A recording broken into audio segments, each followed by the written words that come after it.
we safely made it to the gilts and swaps.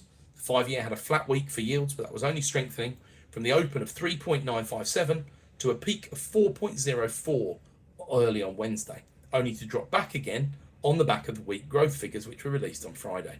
However, the consensus miss on growth, which was significant because the assembled nodding dogs had predicted 0.1 growth, instead we got 0.1 contraction, so they were 0.2% out, but it did not have the normal impact that would have on yields when you get a downside miss like that.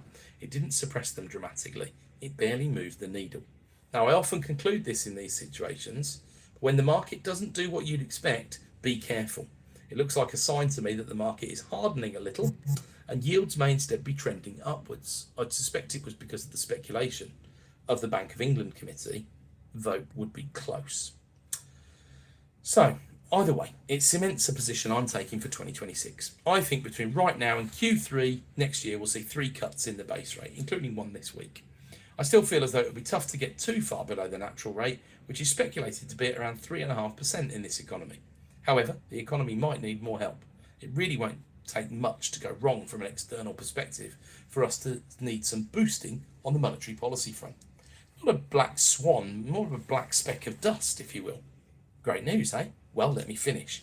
I don't think this will have much of an impact at all on 5-year mortgage rates specifically. 2 years should come down a bit, maybe even 0.5% or more like a 1/3%. But 5 years I don't think will go down much at all. So we've been benefiting from this 35 basis point discount between the gilts and the swaps for some months now. That might decay, reverse, etc. We've got no historic right to this discount on the swap market. And then if mortgage demand goes up and rates go down because some confidence returns, well, that's going to change the supply and demand in the swap market, isn't it? So the discount might swallow up some of that slack as well.